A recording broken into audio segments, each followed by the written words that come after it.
World wars have always been a grim stage for some of history's most harrowing and shocking deaths. From battlefield carnage to targeted assassinations, the sheer scale of human suffering is staggering. Soldiers faced unimaginable horrors, civilians were caught in relentless crossfires, and leaders met fates that were often sudden and brutal. Some deaths became infamous, symbolizing the cruelty, chaos, and unpredictability of global conflict. Exploring these stories isn't just about morbid curiosity. It's a window into the human cost of war, the risks of ambition, and the moments where courage, tragedy, and fate collided in the most unforgettable ways. In the dark and tense days of World War I, one of the most shocking and widely discussed executions involved a quiet but determined British nurse named Edith Cavell. Cavell was working in Brussels, Belgium, when the German army occupied the country in 1914. She was not a soldier, not a spy in the dramatic cloak and dagger sense, and certainly not someone searching for recognition or conflict. She was simply a nurse devoted to caring for the sick and wounded. Yet war has a strange way of pulling ordinary people into extraordinary circumstances. As the fighting spread across Europe, wounded soldiers from many different armies began appearing in Brussels. Cavell treated anyone who came through the doors of her hospital. German soldiers, British troops, French fighters, and Belgian defenders were all given medical attention because, to her, the duty of a nurse came before nationality. However, as the occupation tightened its grip on Belgium, Cavell found herself becoming involved in something far more dangerous than hospital work. A secret network began forming among civilians who wanted to help stranded Allied soldiers escape from German-controlled territory. These soldiers were often men who had been separated from their units, wounded in battle, or left behind during chaotic retreats. If captured, they would become prisoners of war. Cavell quietly joined the effort, allowing her hospital to become part of the hidden escape route. It was a risky decision that placed her directly in danger, but she believed helping these men return to safety was the right thing to do. The escape operation slowly grew into a careful and organized underground network. Soldiers who managed to reach Brussels were hidden in homes or safe locations until the next stage of the journey could be arranged. Cavell and her partners helped provide food, clothing, and directions for the long path toward the neutral Netherlands. Guides would then escort the soldiers across the border, where they could finally escape German control and eventually rejoin Allied forces. Historians believe that nearly 200 soldiers were helped through this network, an impressive number considering the constant danger surrounding the operation. For many months, the system worked surprisingly well. The German occupation authorities suspected that escape routes existed, but proving it was difficult. Unfortunately, wartime secrets rarely remain hidden forever. In August 1915, German investigators uncovered evidence of the network and began arresting those involved. Cavell was taken into custody and subjected to questioning by German military officials. During the interrogation, she admitted that she had helped Allied soldiers escape. Under German military law, this act was considered aiding the enemy, a serious crime that carried the possibility of execution. Her admission made it difficult for anyone to argue her innocence. As the trial approached, diplomats from neutral nations, including the United States and Spain, attempted to persuade German authorities to show mercy. They hoped that because Cavell was a nurse and not a combatant, the sentence might be reduced. Despite these efforts, the German command refused to change the verdict. On a cold morning in October 1915, Edith Cavell was executed by a German firing squad in Brussels. She was 49 years old. News of her death traveled quickly across Europe and beyond, sparking outrage in many countries. The idea that a nurse had been executed during the war shocked the public and became a powerful story repeated in newspapers, speeches, and wartime propaganda. For many people, Cavell represented compassion and moral courage in the middle of a brutal conflict. Her reported final statement expressed the belief that patriotism alone should not define how people treat one another, a message that suggested forgiveness and humanity even in wartime. After the conflict ended, her legacy only grew stronger. Memorials were built in her honor, her remains were returned to Britain, and her story became part of the larger history of courage during the war. Although she never carried a weapon or fought on a battlefield, Cavell's actions placed her at the center of one of the most dramatic episodes of the war. Her quiet decision to help others ultimately cost her life, but it also ensured that her name would be remembered for generations as a symbol of bravery, compassion, and the difficult moral choices faced by individuals during times of war. The story of Anne Frank is one of the most haunting personal accounts to emerge from World War II. Born in Frankfurt in 1929, Anne moved with her family to Amsterdam to escape Nazi persecution. At first, life was relatively normal, but when the Nazis occupied the Netherlands, everything changed. In 1942, Anne and her family went into hiding in a secret annex attached to her father's office. The cramped space became their home for more than 2 years, where they had to live silently and cautiously to avoid detection. During this time, Anne kept a diary, later published as The Diary of a Young Girl, in which she recorded her thoughts on daily life in hiding, her frustrations, and her hopes for the future. Her diary revealed both the humor and resilience of a young girl growing up in extraordinary circumstances, offering insight into the human experience amidst fear and uncertainty. In August 1944, their hiding place was discovered, and Anne, her family, and their companions were arrested and deported to concentration camps. They were first sent to Auschwitz concentration camp, where conditions were brutal, overcrowded, and life-threatening. Later,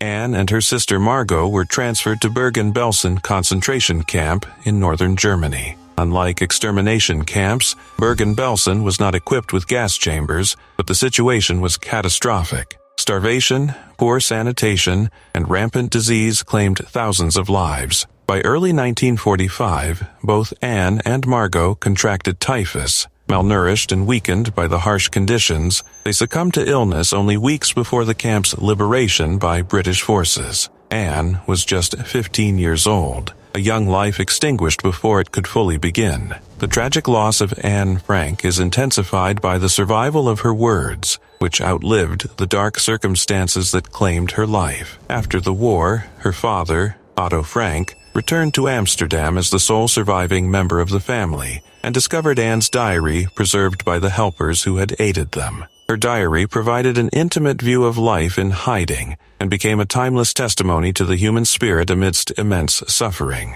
Today, Anne Frank is remembered not only as a victim of the Holocaust, but as a symbol of courage, hope, and the enduring power of personal narrative. Her story reminds the world that behind every statistic of wartime death was a real person with dreams, fears, and aspirations, a reminder that the human cost of hatred is immeasurable, and that memory is one of the most powerful tools against injustice. Benito Mussolini, the infamous Italian dictator who ruled with iron-fisted fascism for over 2 decades, met a dramatic and violent end in April 1945 as World War II neared its conclusion in Europe. By this point, Mussolini's grip on Italy had completely unraveled. The Allies were advancing from the south, Italian partisans were gaining momentum, and Mussolini's once loyal fascist forces had mostly abandoned him. Facing the collapse of his regime, he decided to flee Italy in a desperate attempt to escape capture. Accompanied by his mistress, Clara Petacci, and a small entourage, Mussolini tried to make his way toward Switzerland, hoping to find refuge and possibly negotiate some form of safety. However, the harsh realities of wartime Italy quickly caught up with him. On April 27, 1945, near the village of Dongo on Lake Como, Mussolini and Petacci were intercepted by Italian partisans. Recognized immediately, the dictator and his companion were taken into custody, signaling the end of one of Europe's most notorious regimes. The execution that followed was swift but laden with symbolism. Mussolini and Petacci were executed by firing squad, a fate that mirrored the violent years of war and oppression he had imposed on others. The partisans, representing the bitterly oppressed Italian populace and resistance movements, carried out the execution not just as punishment, but as an unmistakable statement. Fascist tyranny in Italy was over. The manner of his death, though brutal, was also deliberate, public, unignorable, and starkly final. News of the executions spread rapidly, creating shockwaves not only within Italy but across the world. Mussolini, who who had once appeared untouchable and larger than life, was reduced to a mortal victim of history, illustrating the fragility of power and the inevitability of accountability. The aftermath of Mussolini's death was a scene of chaos and collective anger. His body, along with Petacci's, was transported to Milan and displayed publicly in Piazzale Loreto, a site previously used by fascist forces to execute partisans. Here, Mussolini was hung upside down from the roof of a gas station, his corpse subjected to the jeers, spitting, and even physical abuse of an angry crowd. This public display served multiple purposes. It was a form of retribution, a warning to remaining fascist sympathizers, and a symbolic closure to years of fear and oppression. For Italians, it was both shocking and cathartic, a moment of collective reckoning where the horrors of dictatorship were confronted directly. Globally, the image of Mussolini's body became an enduring symbol of the fall of totalitarian regimes, demonstrating that no leader, however powerful, is beyond justice. In the end, Mussolini's capture, execution, and public display encapsulated the violent collapse of a regime built on oppression, fear, and unchecked ambition, leaving behind a historical lesson on the consequences of absolute power. Manfred von Richthofen, known to the world as the Red Baron, remains one of the most legendary figures in the history of aerial warfare, a symbol of skill, courage, and deadly precision that defined the skies of World War I. Born in 1892 into a Prussian aristocratic family, he initially served in the cavalry before transferring to the air service, where he discovered his true calling. The Red Baron's rise to fame was meteoric. He quickly established himself as an ace, demonstrating remarkable control of his aircraft, tactical intelligence, and an uncanny ability to read his opponents. His signature Red Fokker Dr. I triplane became a terrifying sight for Allied pilots, and his reputation for precision and ruthlessness in aerial combat elevated him into legend. Beyond the flashy paint and dramatic victories, Richthofen was disciplined, calculating, and deeply methodical, carefully planning his attacks to minimize risk while maximizing his success. By the end of his career, he had 80 confirmed kills, a record that not only made him Germany's most successful fighter ace, but also cemented his place as one of the greatest pilots in military history. Yet, even legends are mortal, and the Red Baron's career and life ended abruptly in the spring of 1918. On April 21st, during an aerial engagement over the Somme in northern France, he found himself pursuing a lone Sopwith Camel, piloted by Canadian Lieutenant Wilfred May, when he was suddenly fired upon from the ground by Australian infantry. Though there is debate among historians about the exact source of the fatal shot, it is clear that Richthofen's plane was struck, and he began a controlled descent that would ultimately prove fatal. Crash landing behind Allied lines, he was mortally wounded and died shortly afterward, ending the life of a man who had become both a hero to Germany and a figure of fear for the Allies. His death marked not just the loss of a singularly skilled pilot, but also a turning point in the morale of German air forces, as the mystique of the Red Baron had served as both a symbolic and practical advantage in the skies. The legacy of Manfred von Richthofen extends far beyond the battlefield. He became a cultural icon, immortalized in books, films, and popular imagination as the quintessential fighter pilot, embodying both the thrill and the danger of early aerial combat. His disciplined approach to warfare, meticulous attention to detail, and understanding of air tactics have been studied by generations of military historians and aviators. Even today, discussions about his life and death illustrate the complex interplay between skill, luck, and circumstance in combat. While the Red Baron was undeniably a master of aerial warfare, his story also reminds us of the human cost of war, the fragility of life even for the most skilled and feared warriors, and the unpredictable nature of battle that can abruptly end even the most illustrious careers. Richthofen's fame also highlights the psychological and strategic impact a single figure can have during wartime. His presence in the skies forced Allied pilots to adjust tactics, focus on coordination, and develop counter-strategies specifically to counter one man's skill. This psychological element of aerial warfare underscores how individual excellence can resonate beyond mere numbers and statistics, shaping the conduct of entire air campaigns. His final flight, marked by bravery, pursuit, and ultimately tragedy, captures the dual nature of warfare, the blend of heroism and vulnerability, of skill and the ever-present shadow of mortality. In death, as in life, the Red Baron remains an enduring figure, a symbol of the early days of aviation combat, and a reminder of the intense human drama that unfolded above the battlefields of World War I. On a sunny morning in Sarajevo, June 28, 1914, history was about to pivot on a single, fateful shot. Archduke Franz Ferdinand, heir to the Austro-Hungarian throne, and his wife Sophie were riding through the city in what was supposed to be a ceremonial procession. Their day, however, would end in tragedy and chaos, not just for them, but for everyone tasked with their protection.